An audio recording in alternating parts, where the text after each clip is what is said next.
שלום, קוראים לי דורון טולדו, ואני פסיכותרפיסט ומנחה קבוצות. במסגרת השנים שאני לומד ומתפתח כמטפל וכאדם, אני מוצא את עצמי ניצב עם רגל אחת במערב, בתיאוריות ובגישות הפסיכולוגיות שצמחו והתפתחו באירופה ובארצות הברית, ורגל שנייה במזרח, בעולמות הפסיכולוגיה הבודהיסטית, המיינדפולנס, הזן והדאו.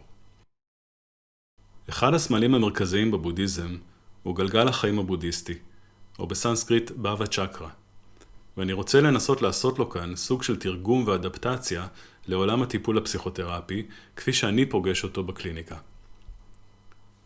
חשוב לי לציין שאני לא מורה לבודהיזם ולא מציב את עצמי כאן כמומחה לתחום.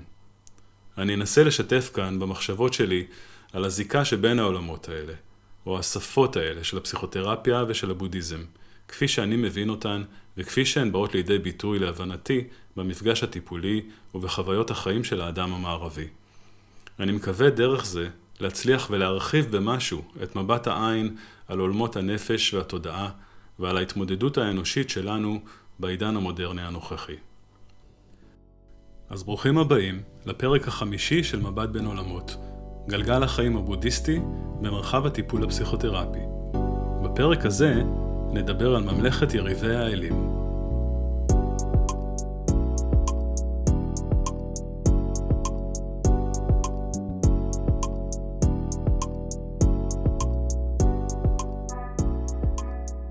ממלכת יריבי האלים, בסנסקריט אסורה, שייכת לשלושת העולמות העליונים בגלגל החיים הבודהיסטי. שלושת העולמות שהם תוצאה של צבירת קרמה טובה בחיים הקודמים. הם נקראים גם האלים למחצה או דמיגודס.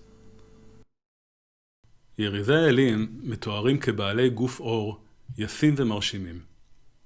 הממלכה שלהם מלאה בשפע ויש להם את כל מה שהם צריכים, אבל הם לא רואים או יודעים להעריך את זה כי הם מתקנאים באלים.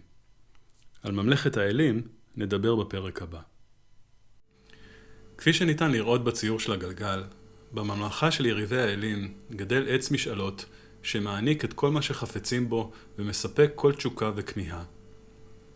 הבעיה של יריבי האלים היא שהשורשים של העץ נטועים בממלכה שלהם, אבל הענפים של העץ, עם הפירות שלהם, גדלים לתוך ממלכת האלים, ככה שהפירות נמצאים מחוץ להישג היד שלהם, והם לא יכולים לקטוף אותם וליהנות מהם. העץ הזה הוא שלנו, זה לא פייר. האלים לקחו את מה ששלנו, אין להם זכות. חסר לנו וזה הכל באשמתם, הם טוענים. ולכן הם נמצאים במלחמה תמידית עם האלים, ומכאן גם השם שלהם. הם אחוזי קנאה וצרות עין באלים, מאשימים את האלים בכל הצרות שלהם, ולא רואים את השפע הרב שכבר יש להם בממלכה ממש מתחת לאף. הם במצב מנטלי של קיפוח וקנאה, של מגיע לי וזה שלי ושל דפקו אותנו. יש להם את כל מה שהם צריכים, אבל אין להם את מה שהם חושבים שהם זכאים לו. הסבל שלהם לא נגרם בגלל מה שחסר להם, אלא בגלל מה שהם חושבים שהוא זכותם ונלקח מהם. המצב התודעתי בממלכה הזאת מאופיין בקנאה, בצבירה של כוח, בהשגת כוח על אחרים ובכיבוש עוד ועוד שטח. זה מצב תודעתי נפשי שתמיד צריך עוד ועוד, ולא משנה כמה יש, זה אף פעם לא מספיק. אבל להבדיל מממלכת הרוחות הרעבות, כאן העוד ועוד אינו נובע מרעב שלא מצליח להתמלא, אלא מתוך קנאה, דחף להשגת כוח, תפיסה מעמדית, סיפוק מניצחון על האחר, ותחושת זכאות שצומחת מתוך רגשות של עוול וקיפוח. תדמיינו לדוגמה את וול סטריט, תאגידים או אנשי עסקים שלא משנה כמה כסף כבר יש להם, כל הזמן יחפשו איך להשיג עוד. הם עסוקים בצבירה של כוח, במה וכמה יש לאחרים בהשוואה אליהם, ולא יכולים לשאת את המחשבה שלמישהו אחר יש משהו שלהם אין. הם חייבים להשיג אותו. הדשא של השכן תמיד ירוק יותר. יריבי האלים מתוארים כמכורים לתשוקה, כמלאי גאווה, אחוזי קנאה, חסרי יושר, מלאים בתחמנות, בחוסר אמת ובכזב. הם חסרי סבלנות כלפי מי שנחות מהם, מזלזלים בהם ומתנשאים עליהם. הם מביטים מגבוה על אחרים אבל כלפי חוץ הם מציגים פנים צודקות, נערצות, חכמות ומלאות אמונה, כביכול. העמדה התודעתית המרכזית של הממלכה הזאת היא התחושה של אני הכי טוב, אבל מתחת מרגישים שלא.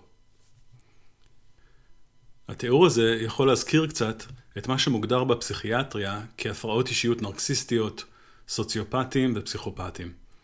אבל למרות שבהחלט נדמה שיש קווים חופפים, אני יותר נוטה לשייך את הנרקסיסטים, הסוציופטים והפסיכופטים האלו לאזורי ממלכת הגיהנום הקר, מכיוון שההפרעות האישיות האלה נושאות בבסיס שלהם היבטים של סדיזם ואכזריות. במקרה של ממלכת יריבי האלים, הרגש העיקרי בה הוא קנאה ולא זעם. החיים של יריבי האלים טובים ומלאי שפע, אבל הם לא רואים את זה כי הם עסוקים בקנאה ובמלחמה עם האלים.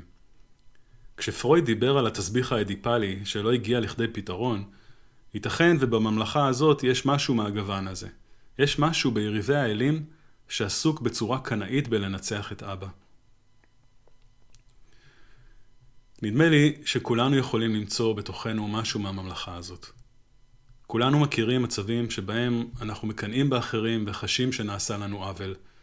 כולנו עשויים לפגוש בתוכנו רגשות של קיפוח, תחרותיות וקושי להפסיד או להודות שטעינו או נכשלנו, הנעלויות עקרוניות כאלה סביב נושא שאנחנו חשים שנעשה לנו חוסר צדק בו, ועלייה על עצים שקשה לרדת מהם. כולנו מוצאים את עצמנו מפעם לפעם מתקנאים באחרים, עשויים להיתקע במאבקי כוחות עקרוניים, נלכדים בניסיון להיות הכי טובים כל הזמן, ונוטים לא לראות את מה שיש לנו או להעריך את מה שכבר השגנו. הנטייה האנושית הזאת לא לראות את הטוב שכבר יש לנו בחיים. אני חושב על מטופלים שמגיעים עם עניינים לא פתורים מול דמויות הוריות, שמוצאים את עצמם במאבקי צדק בלתי פוסקים, מתנגחים בדמויות סמכות בעבודה ומפוטרים שוב ושוב, או משחזרים מאבקי כוחות עיקשים מול מורים בלימודים לדוגמה, שעלולים לגרום לסילוק שלהם מהלימודים. אני חושב על אנשים שחיים בתחושה לעומתית, מתנגדים ומתנגחים, דעתניים ומתווכחים, ואיך שזה עשוי להשפיע על מערכות היחסים שלהם ועל ההרגשה הכללית אל מול החיים שלהם. אני חושב על הכאב הלא מוקשב שטמון שם מאחורי הלוחמנות, התסכול והקנאה, על העלבון ועל תחושת אי הצדק שנעשה להם שהם לא יכולים להניח לה. אני חושב על הילד הקטן שמאחורי שריון הקרב, שנעשה לו עוול, שהושפל, שהורידו לו את הראש, שלא נתנו לו לגדול, או שגדל בצל אח גדול שתמיד עלה עליו ביכולות שלו, ושהיה צריך ללמוד להתנגד ולהילחם כדי לצמוח ולהתקדם. בעולם של הילד הזה, הוא עדיין לוחם מלחמת חורמה על ההישרדות של האני שלו, ועל יצירת מרחב בעולם עבור עצמו. אני חושב על מטופלים שנושאים בתוכם פגיעות של ערך, של חוסר תיקוף על מי שהם, שמשהו בהם עדיין נלחם בחירוף נפש על הכרה. כמה כולנו זקוקים לתחושת ערך והכרה. אני חושב על מטופלים שגדלו בבית עם חוקים נוקשים, או עם יותר מדי חוקים, שמשהו בתנועה האימפולסיבית והאורגנית שלהם נבלם שוב ושוב על ידי הסביבה, בעיקר בשלב הצעיר שבו ילדים מגלים את התנועתיות שלהם, ואולי קצת משתוללים מדי. הם עדיין נלחמים על החופש שלהם להיות מי שהם, להשתחרר מהחוקים, להשתחרר מכל מה שנתפס ככופה או מנסה לנהל אותם מבחוץ. אלו הן דוגמאות לתהליכי התפתחות שנפגעו, שמנסים להשלים את המשימה שלהם של גיבוש תחושת זהות ועצמיות של האדם כישות אוטונומית ונפרדת בעולם. היות והמאבק הפנימי שבנפש שלהם פוגש את המציאות שלהם כבוגרים ולא של הילד הפגוע שהם היו, יש להם נטייה לנתב את עצמם שוב ושוב אל תוך מאבקי כוחות ויריבויות מתנגחות. בשפת הטיפול קוראים לזה שחזור. דרך היריבות הם יכולים לחוש את עצמם ואת הכוח שלהם, ולא לאבד את התקווה לתיקון מה שנלקח מהם. כל סיטואציה של שחזור נושאת בתוכה גם את האפשרות של תיקון והחלמה, של התפתחות ושל צמיחה. מהניסיון שלי, לאנשים האלו יש מוטיבציה גבוהה, דרייב לפעולה, נחישות ויכולת התמדה, כוח רצון חזק ואנרגיה רבה ליצור שינוי מבורך בחיים שלהם, אם הם ילמדו להניח את כלי המלחמה והכזב, את התככים ומאבקי הכוחות, והתחברו לרגשות הכואבים שלא זכו להכרה, שמחוללים את רוח הקרב שבהם.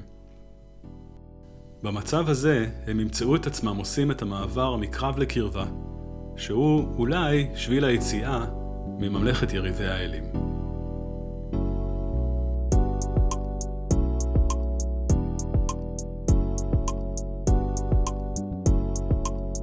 We dreamed too much. Reality grew jealous and tore us apart. David Jones.